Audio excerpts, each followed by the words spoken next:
sebelumnya, perkenalkan nama saya Adinda dan dengan siapa? Nama saya Mungawan Akhtiar. Mungawan. Tum, rambutane. Yang kedua, maksud dan tujuan kami kedatangan kami ditugaskan dari sekolah ingin menanyakan kondisi desa Kembaran kepada Bapak Lurah Desa Kembaran, Kecamatan Candimulyo, Kabupaten Magelang. Yang saya ingin tanyakan adalah profil desa Kembaran. Profil desa Kembaran. Jadi desa Kembaran itu salah satu desa yang ada di Kecamatan Candimulyo.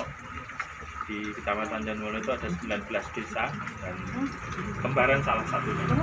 Nah, Kembaran ini desa yang kecil karena hanya terdiri dari 3 dusun, 8 RT.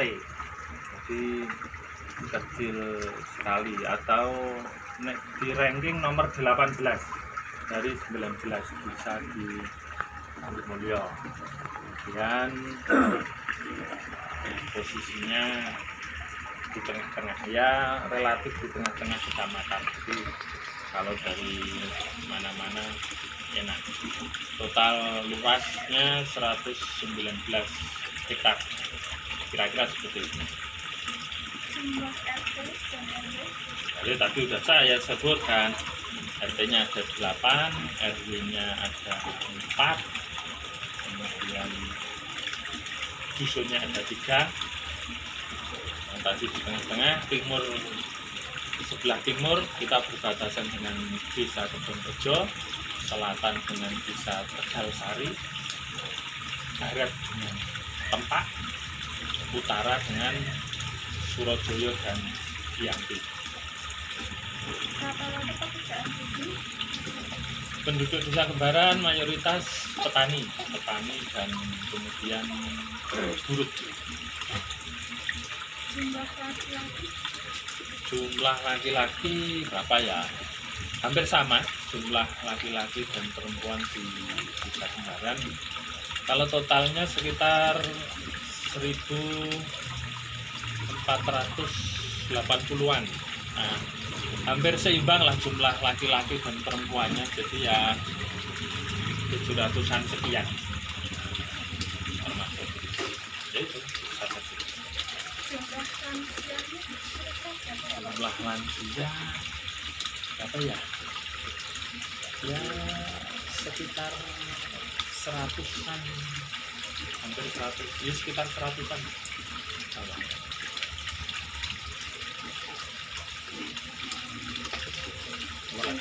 jumlah TK Jumlah balita cukup banyak. Balita itu bawah 50 tahun, apa 15 tahun, apa 5 tahun.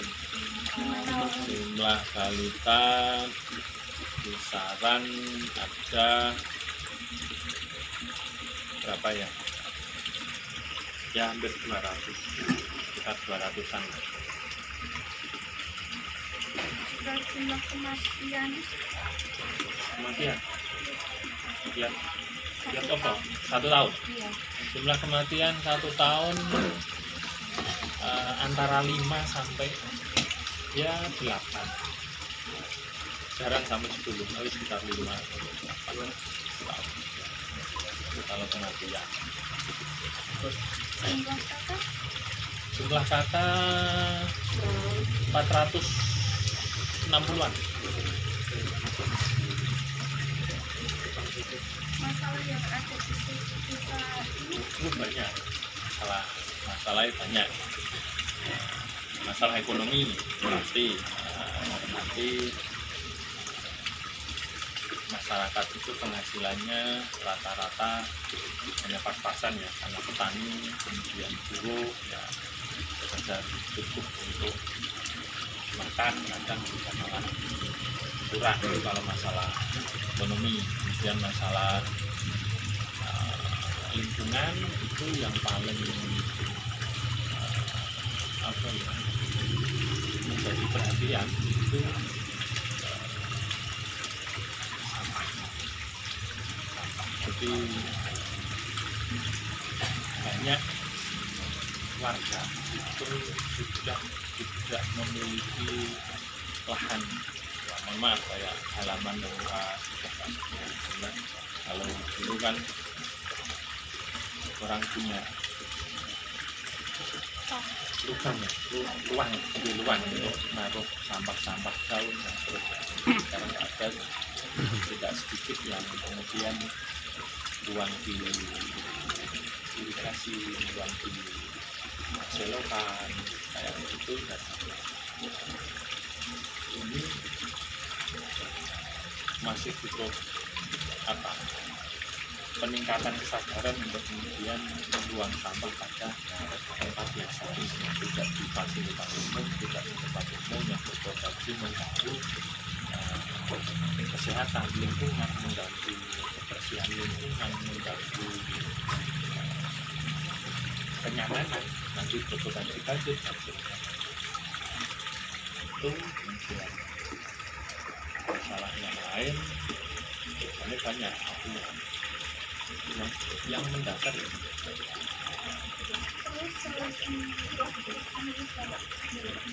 Solusinya kalau terkait dengan penghasilan petani ya memang petani perlu diedukasi supaya sekarang edukasinya petani harus menjelaskan pengetahuan cara bertani yang modern, cara bertani yang bisa menghasilkan pendapatan yang layak, yang cukup untuk memenuhi kebutuhan keluarga. Ini mutlak harus pakai ilmu, mutlak harus mau belajar lagi, tidak lagi bisa mengandalkan pengetahuan tradisional. Jadi kalau musim hujan harus nanam padi, kalau musim kering harus nanam ketela, bukan lagi harus begitu, tapi kemudian harus memanfaatkan ilmu pengetahuan modern, memanfaatkan teknologi modern untuk meningkatkan penghasilan pendapatan. Tapi ini nggak gampang, karena menyadarkan petani itu, apalagi yang sudah usia dewasa, itu tidak sederhana seperti nyuruh kalian belajar, petani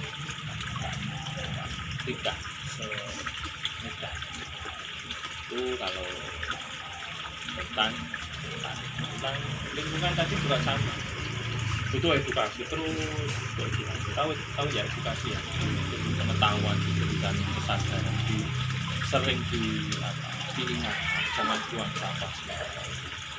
sampah dikelola sendiri, sampah kalau yang plastik mungkin sebaiknya kita sampah organik ya sebaiknya tertimbun, terusnya itu harus diingatkan terus, jangan buang ke fasilitas umum, diingatkan terus, harus nggak boleh capek.